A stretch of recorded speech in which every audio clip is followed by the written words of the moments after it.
Young men need to know that it's okay to ask a young woman what she likes and how she likes it. If you're going to die at 45, okay, then to Yeah. death do you part isn't that long. But nowadays, people are living to 70, 80, 90. That's a whole other story. The important thing about an apology is you have to say a lot more than, I'm sorry. That doesn't fix it. You No. have to be able to say, I'm really sorry I did this, and I know how hurtful it was, and I know why it was hurtful, and I feel really regretful that I did that. I'm going to do my best not to do it again. So this is the third time that Bonnie and I have tried to get together this morning, or afternoon, because we've had gremlins on the line, aliens landing in our spaceship with us, and I'm now going to ask Bonnie the same question because it's such an interesting question, and I want you all to hear the answer. Okay. So we're here to talk about Bonnie's amazing book, and I read it and loved it, and it was extraordinary, warm, intimate, and so resonant for, I think, so many people. It speaks one person's story in a way that connects to many stories, I suspect. So, and the title itself speaks to the subject of the book, which is Staying Married is the Hardest Part. So it's a very honest title. I think we'd all recognize it if we've been married or in long-term partnerships. Um, but what did it mean to you personally, Bonnie?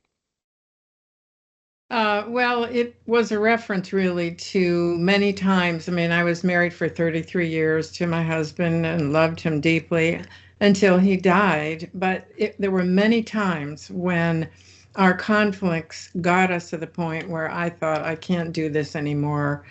I should leave him. And I would find a way to pull back from that because we were so deeply in love with each other. But I do think that in every marriage, there are moments where a person thinks, I don't know if I can do this anymore. Maybe I should leave. And so I do think it's hard to navigate those moments and come back from them. And sometimes it requires sacrifice in order to to continue to commit to the relationship.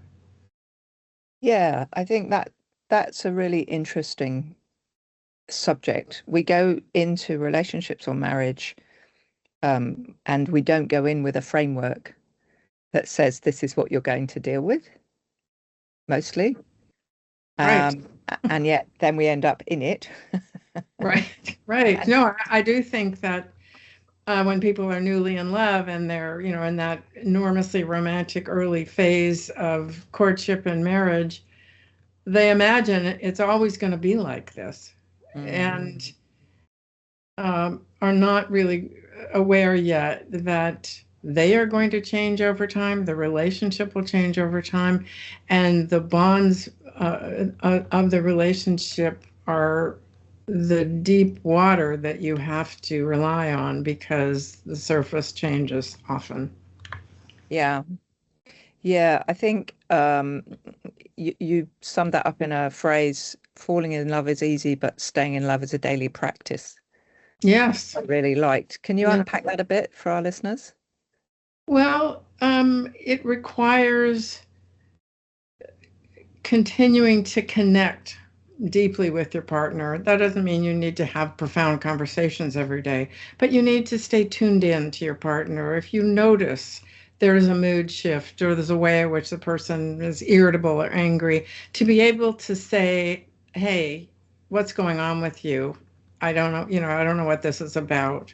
So, sort of, I think, in a way of a marriage like a garden, you have to weed it on a regular basis, water it, give it enough sun. And the weeding has to do with recognizing the rough spots and that you need to address them. I read oh no, was it? I saw a nice little piece this week that you make me remember. And it was somebody talking about in their relationship through the kind of everydayness of it. Were forgetting to do that, just putting your hand on your partner's back as they were cooking in a way that was really just touching and recognizing them in that moment Yes. in a way that's about the we of the relationship rather Yeah. than the children and the toys and the burning Right. spaghetti, you know? Yeah. Um, it's deliberately inserting that stuff. Hmm. Yeah, I thought that was really nice.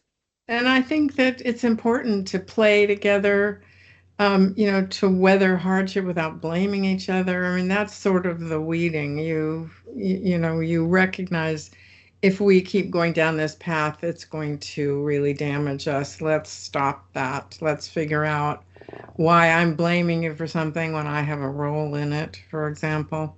Mm. That's, a wonderful way to repair a rift. Yeah. Your work as a therapist, you deal with couples, so you must have seen countless relationships in your room. What do you think some of because we talked before about, we go into marriage without having a framework for challenge. What do you think some of the misconceptions people go into marriage or long-term partnerships with? Um, well, there's an old saying when people get married, men hope their wives will never change, and wives want to change their husbands. So, so and marry them hoping that they'll change. So I think one of the misconceptions is that you can later work on changing your spouse, because I think it's way more important to, yes, deal with the problems, but also accept this is fundamentally who this person is, my partner, and I can find ways to accept it or work around it or make fun of it in a light way that helps Mm. us stay connected.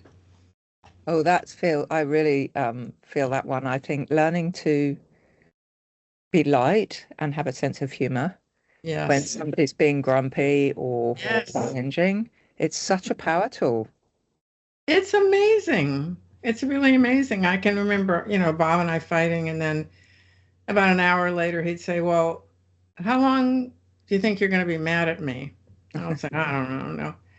Is it going to be an hour? Is it going to be 15 minutes? Is it going to be 10 minutes?" And after he would just kind of cajole me into talking to him again. And, we would get over that rough spot.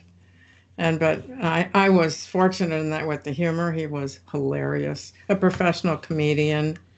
And really just, I mean, even, when it came to our sexual conflict, he was very turned on by seeing me in fancy lingerie, which was okay some of the time, but sometimes he'd be lying in bed and cuddling, and, we sort of get turned on, and he would say to me, uh, why didn't you get up and get into something uncomfortable and come back? Which was charming enough that I would kind of chuckle and do it, but it wasn't always great.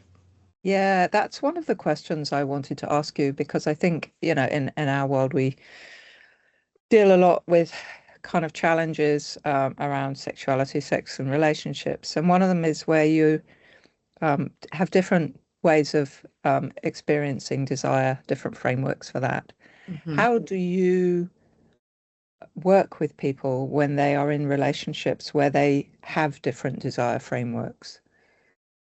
Well, often married couples do. It may be just as simple as one's libido is higher than the other one, wants sex chronically much more than the other one does. And that changes over time due to physical conditions, or, a woman will have a child and then be completely not interested in sex for a few months, or, just feel like she's a milk factory and she doesn't want her husband second in line doing that. um, but um, I think in more complicated situations, when somebody wants a kind of sexual contact that the other person doesn't want or doesn't like, it's important to discuss it, but it's important for each person to advocate for what they want. And for the person who feels like, no, this is a hard no, this is something I absolutely don't want to do, to be able to say it clearly and be consistent about it, and have to help the person be disappointed, your partner accept the disappointment. This is one of the big sacrifices that you were talking about Yeah. before, right? Yes. And there's almost I don't know, a contemporary expectation that you shouldn't have to sacrifice Mm-hmm. that. And yet, as you say, if you're very far apart on the spectrum, Mm-hmm. one of you's into kink and the other one isn't, for Right. example, then and it's an absolute hard no, then that's absolutely the point at which you've got to consider which is more important. Mm. Yes. And I do think, in retrospect, when I think about my own marriage, that there was a specific kind of thing that Bob wanted me to do that I did not want to do, which was displaying myself in public to other men. I did not want that. And unfortunately, rather than saying, this is an absolute no, I'm not going to do this, I was unpredictable. There were times when I did it because it turned him on so much and it was fun for him to be that turned on to me. And then we'd go to a room and have sex. But in that way, I was like a slot machine. You keep pulling the hand. I mean, that's the sort of hardest in psychological research. The hardest response to extinguish is when there's um, random reinforcement. Yeah, So, so I kept pulling the handle because sometimes I'd say yes. yeah. And so I think in retrospect, it's important if you really know there's something you do not want to do, and if you do it, you're going to feel ashamed of yourself or resentful, then pay attention to that and be true to yourself and hope the two of you can, work that out or substitute something else that doesn't bother you, but it's almost as good. Mm. In this world where sex education comes heavily through what's available online, and a lot of that is through contemporary porn, Yes, there are a lot of scripts for sex out there that are confusing because I'm meant to like this because I see this being done, or I think my partner will like that because I see that being done. yes. And nobody's quite sure what to feel. Do you find when you're dealing with younger couples that some of that background is coming from not being quite sure about, in inverted commas, what is normal? Absolutely. And I think it's much more common for men to watch porn than women. Mm. And what I've seen over and over in my office is that men's sexual taste or excitement gets, to some extent, shaped Yeah, by watching porn and the expectations.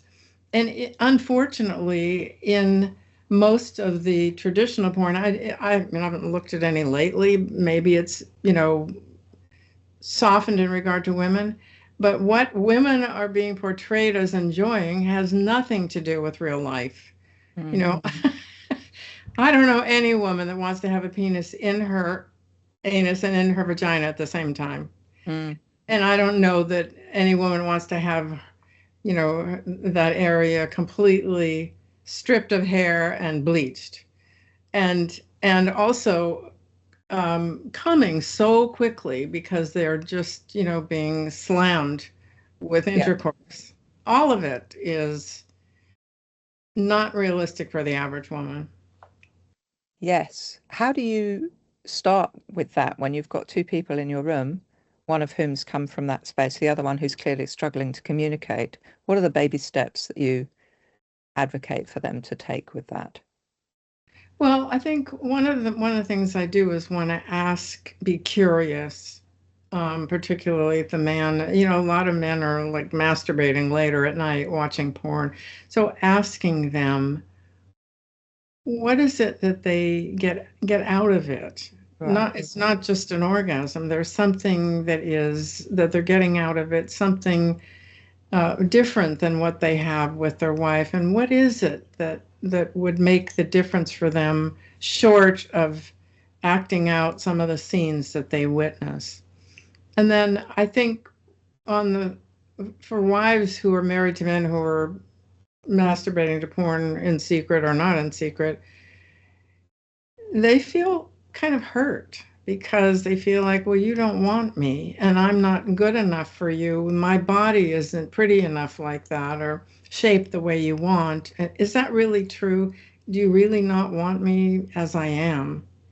And it's, to open a dialogue about that. And women have a lot of body shame.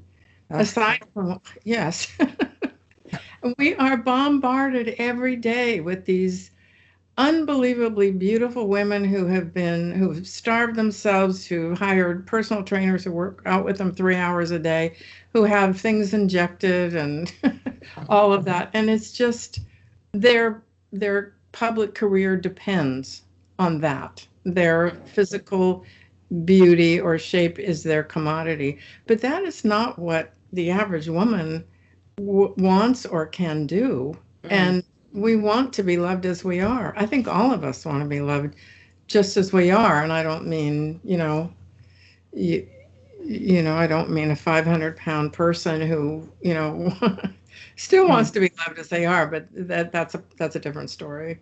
Yeah. But also men want to be loved just as they are too. Yeah. Maybe that's also putting the mirror back that way so they can reflect on how they want to be wanted. Yes, and I think, sometimes I would say to a couple, well, wife, why don't you try watching it with him? See how you feel watching it. Maybe there's some aspect of it that would turn you on, or maybe, the two of you watch it and you get turned on to each other. It is possible. It is. I'm interested that you identify there are different things they get from it than orgasm. What do you think are some of the things that it gives to people to watch porn and masturbate other than orgasm? Uh, well, I mean, it's physiological release from anxiety, and I think it's an anxiety reducer. I think that's one of the things because when you're watching porn and you're masturbating, uh, you don't have to worry about pleasing the other person. You don't have to perform in any way. You don't, that was old Woody Allen line. The best thing about masturbation is you don't have to look good. So, Brilliant. so, Yes. And also the anxiety reducer thing is interesting. I guess if you're curious enough to understand what's sitting behind the behaviors, you can start to have conversations around not only what makes you anxious about sex, but where are the anxieties in your life more generally that make you need some form of kind of separation from that or release from that. yes, So yes. And you, I do think that, there's a lot of men who don't have the emotional intelligence skills to mm, think about uncomfortable feelings inside of them. They've got a lot going on that's stressed about. It's making them anxious. They don't want to think about it. What they want is distraction. And yeah, sometimes it just takes the form of watching an endless number of basketball games. Sometimes it takes the form of drinking or hanging out with buddies, but sometimes it takes the form of masturbation. All of it designed to not think too much about what's going on inside. yes, I think in this world we live in, which is an extraordinary thing anyway, um, the self-soothing in lots of different ways is most of us do because it's pretty tough to stay grounded and present all the Right, time.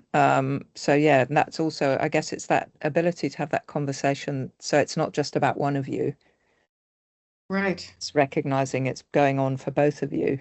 Yes. Um, I watched the movie Babygirl with Nicole did Kidman. you? I did.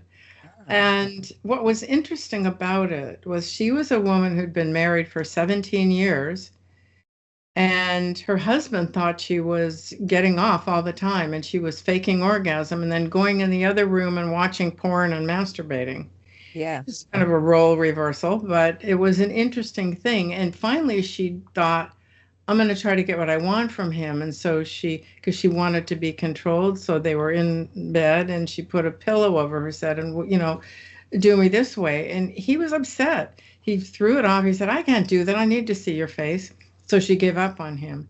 But never, it wasn't until, I don't, sorry, it's a spoiler for this movie, but it wasn't until he discovered that she was having an affair with somebody else who was helping act out some of her fantasies that he finally listened to her and she finally got to be brave enough to say, okay, this is a thing that turns me on. Would you be willing to kind of play act with me about this?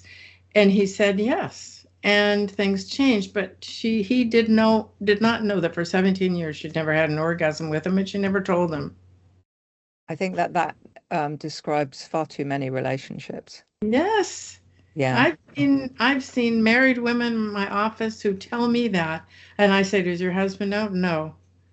And they're just afraid. They want to protect the man from feeling bad. They don't know if they know how to reach an orgasm. Some of them, they just need a lot of education. I think that, yeah, well, education is the giant gap, right?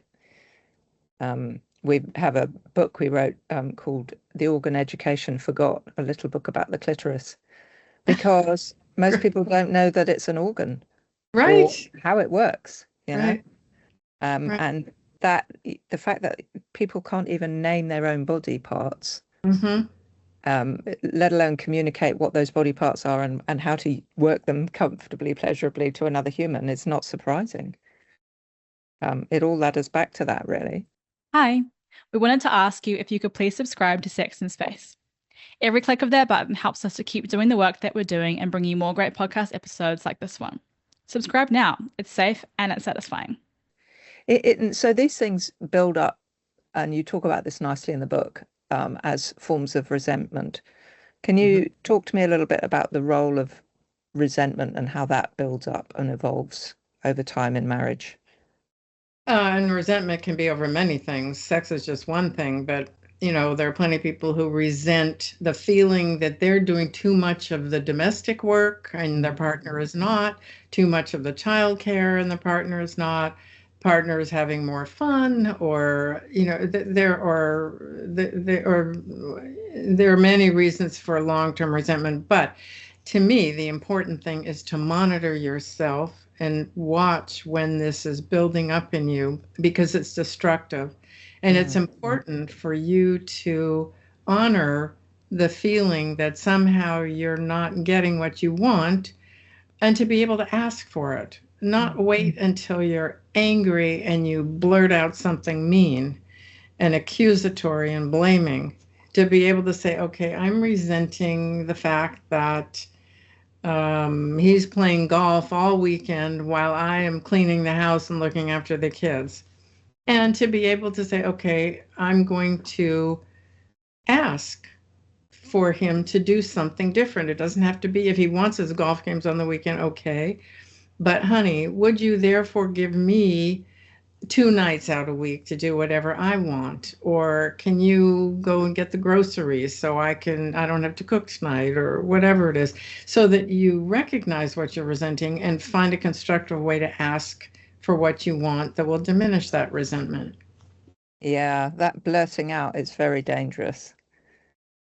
Nobody responds well to being attacked. Mm-mm. Their frontal lobe is gone. Immediately. Yeah, fight or Yes, flight. Ah. but we've all got that built-in Mm. ability to attack and blame.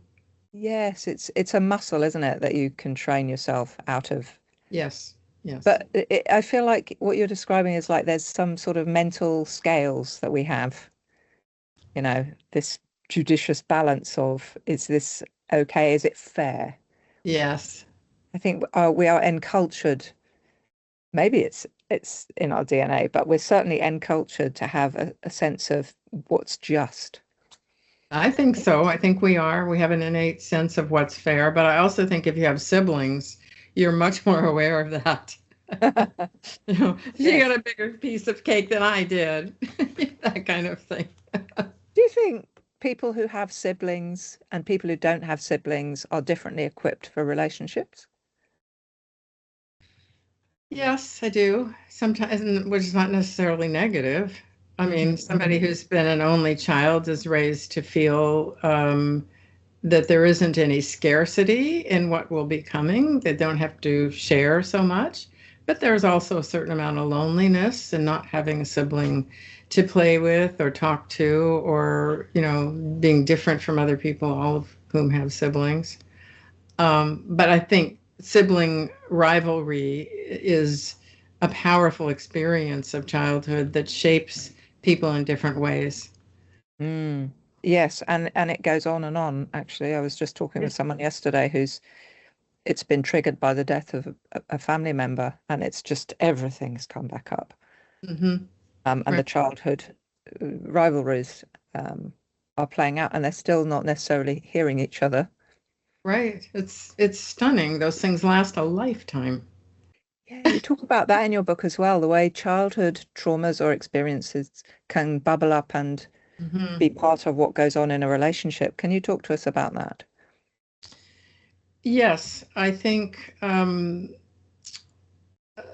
what comes to my mind about this is attachment styles that grow out of early experiences.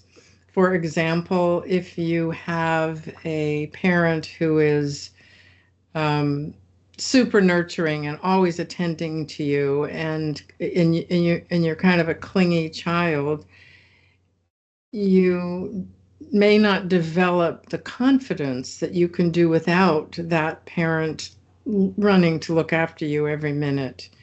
And Mm, and also you may in some way feel not seen or heard, and therefore you go into an adult marital relationship being incredibly anxious if your partner doesn't reassure you all the time that they love you or that they're there or that you know where they are during the day or something like that.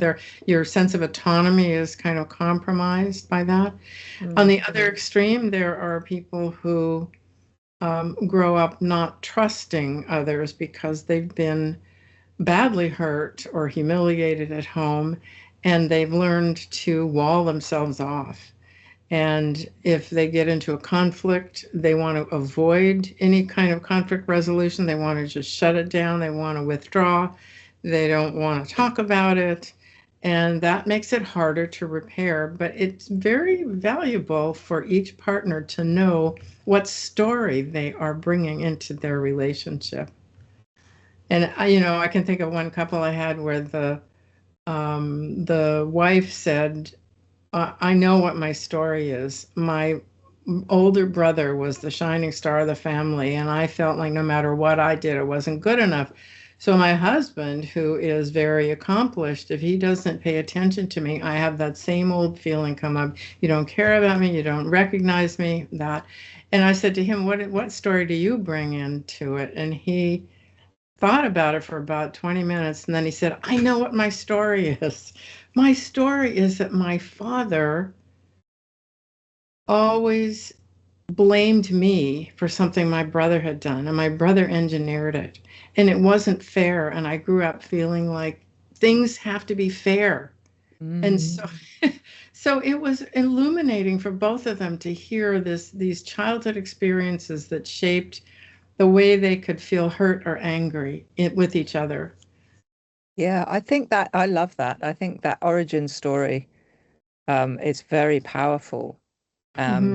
And I was going to ask you, what's some of the ways in which what's some of the toolkit people could start with if they're wanting to try and shift and a couple of things you're describing. But I think that's a really good one, is to be curious about your own and their origin stories and Hmm. how they're interacting with each other. Um, I think that's really nice. And so I mean, some of this is reflecting power and the dynamic of power in relationships. Um, how do you see that dynamic shifting through the arc of a relationship? I think power shifts are natural and normal and occur because of different events in life. Sometimes, one partner may accomplish a lot or achieve a lot and get recognition for it, and then the other partner may feel one down or not as important. But I also think power shifts have to do with how much each partner tries to control the relationship, and uh, being able to demand more if you feel like your partner is trying to be controlling or is asking too much. It requires working on your own self-esteem, because you cannot feel like an equal unless you feel good about yourself and focus on the things you have control over, which are engaging in endeavors that you feel proud of and Yeah. feel like they're an accomplishment. Um, in my own marriage, there were definite shifts in power between me and Bob. And part of it was that when I first married him, I was so dazzled by him that I didn't feel his equal. And it took a long time. And I would say to him, I think I disappear when you're in the room, especially when we're with other people, because he was so charismatic. Oh, he said, you're just the most not disappeared person I know. He obviously loved you right back. He did. He did. But my feelings about myself shifted over time, and with the things I accomplished. And then I really did feel his equal. And he recognized it. He recognized my own accomplishments and awarded me that respect that I don't think he did as well in the beginning. Yeah, that comes through really clearly in your book, that kind of shifting dynamic over time and the way you responded to that. It's very honestly set out. I think anybody who's feeling like they're struggling with power shifts, that will resonate. Mm-hmm. And So, I know another couple who the wife just got tired of saying over and over and over, I can't live like this. I can't do this. And finally she said, I don't want to divorce you. I love you and I know you love me, but I can't live with you anymore. I'm going to wow. live separately from you and we're going to continue our relationship. And it's worked really well for them to do that. It's interesting, isn't it? That is trend, I don't know, but it's reported as something that is increasingly common for people when they get to a certain stage in their relationship later, that sometimes living apart is healthy. Mm-hmm. And yet others can't imagine not being in the same bed. Right, right. And if they both feel that way, that's a nice thing. Yeah. Yeah, absolutely. And how can you then tell? Because that moment, as you say, we all come to it like, oh, I don't think I can do this anymore, or Mm.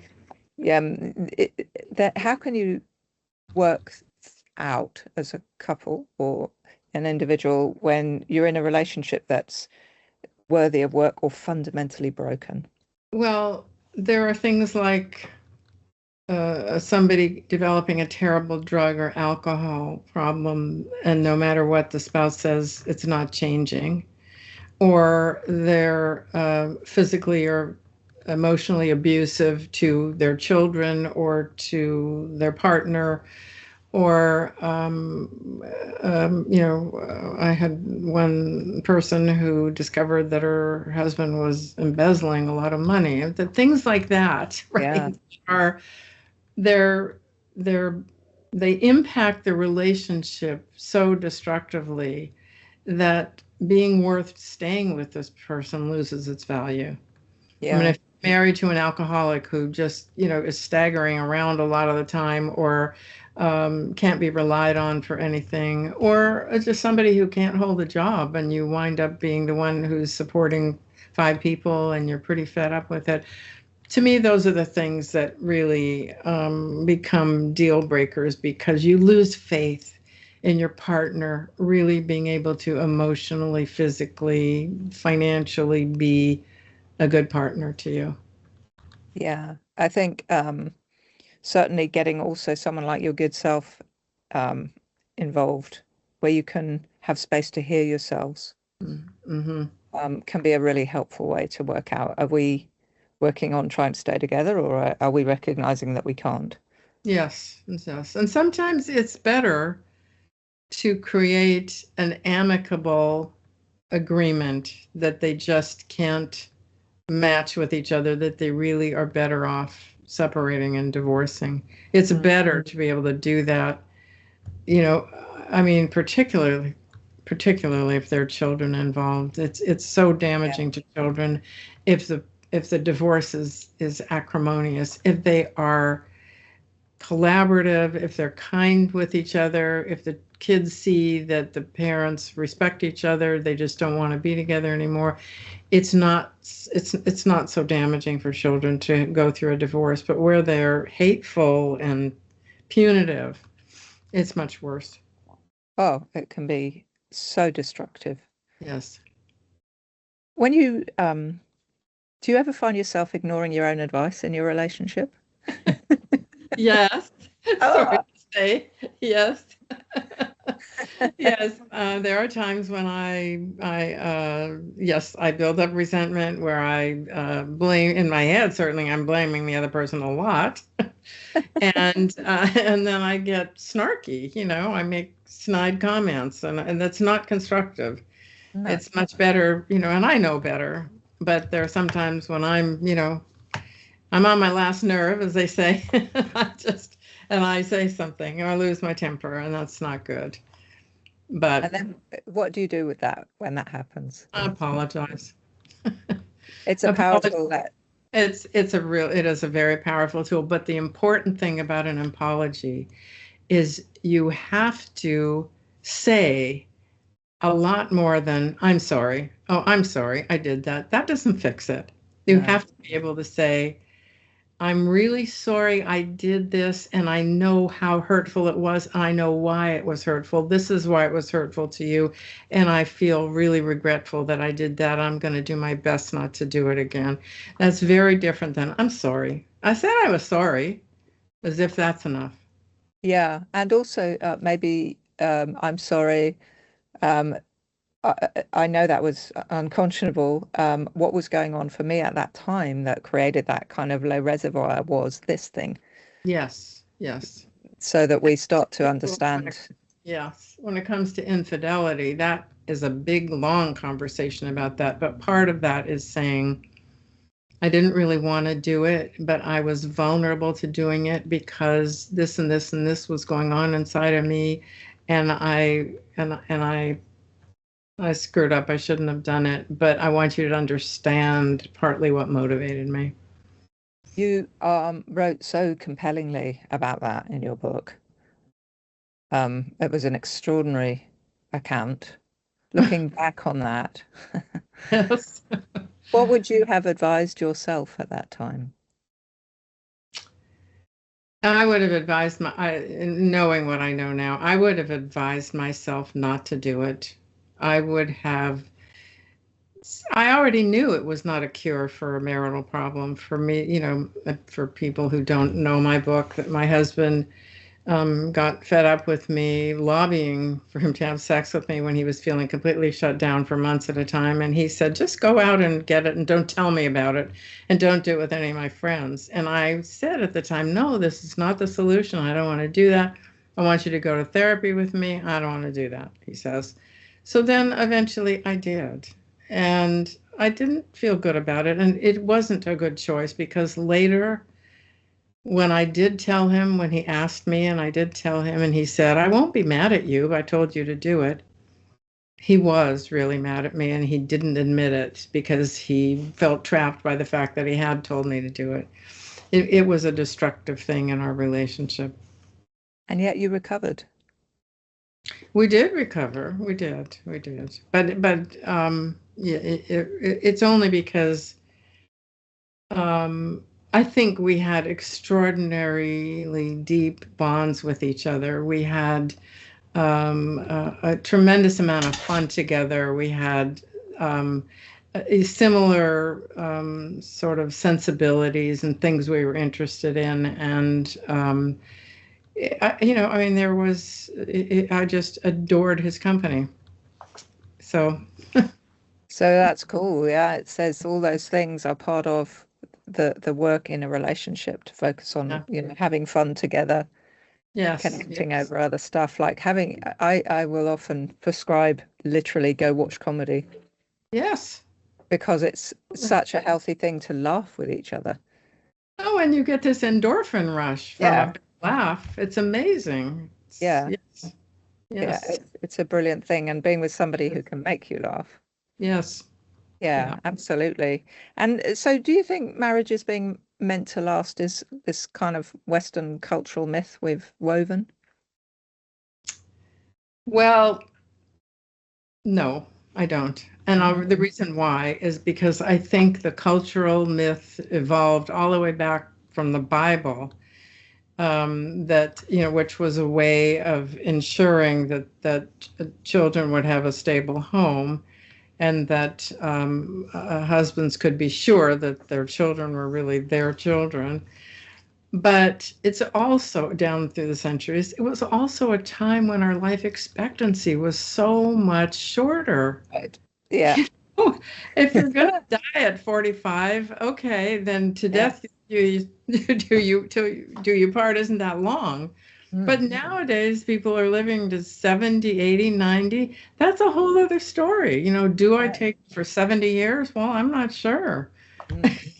So, Yes. so it's just, I think that times have changed. Cultural restrictions on divorce and much more freedom and autonomy for women has changed all of that. And I think it's very difficult to stay married for life, because you're not the same person at 25 as you are at 45 or 60.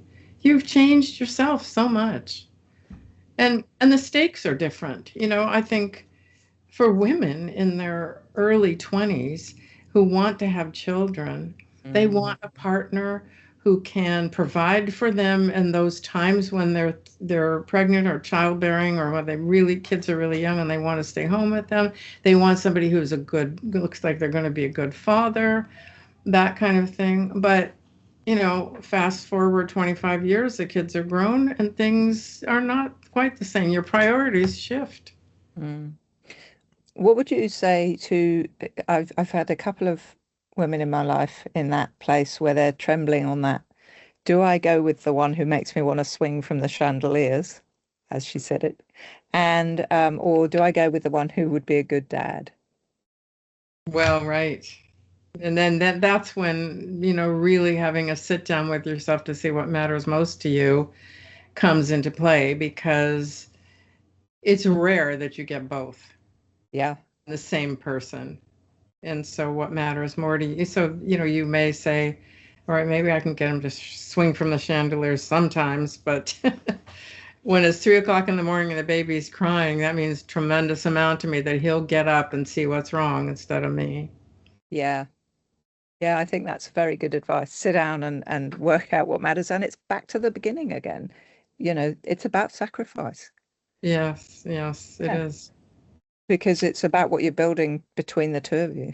Yes, and both of you sacrifice. And I think also you, in a good marriage, you kind of emphasize with each other the things you have in common and the ways you appreciate each other. And you let those things that are not in common or that create conflict, you let them kind of, ease to the side. Yeah, even let go. Yeah, right. Yeah. Oh, it's far too short a time, I realise now, because of our tricky start. We've reached our time, but I did have a couple of extra questions. Well, before I ask our Sex in Space questions, if you, when it comes to the book, is there, what would be the one, if for anybody kind of reading the book, what would be the one thing you'd want them to take away from it? Well, I would want people to take away from it, working on feeling less shame about your body and less shame about your sexuality and your sexual tastes. And I would want people to be more willing to tune in on what they really feel and be brave enough to say it in a kind enough way that your partner isn't alienated and you can be heard, and there's possibility of actually getting what you want or some modification of it. So I would want that takeaway. That's powerful stuff. Couple of Sex in Space questions for you before we go. What's one thing you would want to have included in a catch-up version of Sex Education? Oh, I don't even know where to start. I mean, I'll start with this. Porn is not real life. And I think it's so important to include that in sex education in high school. what goes on in those videos is not what you expect to or should want to create at home with somebody that you love. And I think that I would include teaching relationship skills, how to navigate conflict, how to repair it, how to create emotional intimacy, and just developing more emotional intelligence, and how to set personal boundaries, handle breakups, manage jealousy, all those things. So the emotional and psychological part of sex is what's missing, I think, from sex education. And it does such a disservice, particularly to women. Yeah, and what the benefits of having it in a healthy, engaged, kind of hyper real way are such a well-kept secret. Yes, yes. It's such a shame that it's a well-kept secret. I know. I think, I think young men need to know that it's okay to ask a young woman what she likes and how she likes it, rather than feeling like you ought to know already and it would be embarrassing or you'd look bad if you didn't know, so you don't ask. You just do what you learned to do or what the previous girl liked. And it doesn't allow this true connection between you and the person in front of you. And it doesn't, if the woman is not, if the young girl is not brave enough to say, well, I don't like it like this, I like it like this, then there's a disconnection, it doesn't happen. And I think it would be wonderful if high school sex education would involve teaching that. Yeah, absolutely. And also, if you don't know what you like, then be curious and find out together. Yes. Yeah. Yes.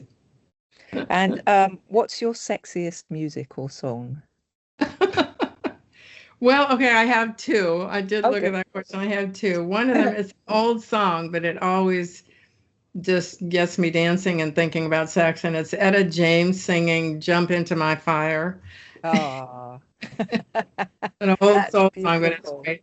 But the other thing that this moves me to tears is Roberta Flack singing "The First Time Ever I Saw Your Face." And that just it's love to me. That's love. So, Beautiful. yeah. Well, Bonnie, it's been such a pleasure. Is there anything we haven't talked about you'd like to say before we close out? Well, only that I'm thrilled that you read my book and you liked it. I And love I would it. like people to be able to find me or find my book. So I don't know whether you put that in links when you post We these. absolutely do, yeah. Yes, that's Yeah, all. yeah. We do, listeners. So you will be able to find the link in the bio and also buy this book. It's beautiful. And I think anybody in a long-term relationship should have a copy of it on the shelf and read it because it's a framework. And the title is Staying Married is the Hardest Part, a memoir of passion, secrets, and sacrifice. And that says it all, really. Thank you so much, Jane. Thank you for your patience with Oh, our likewise, Bonnie. technology problems. Amazing. You take care, and it's been a real privilege. Thank you so much. I agree. Feel the same way about you.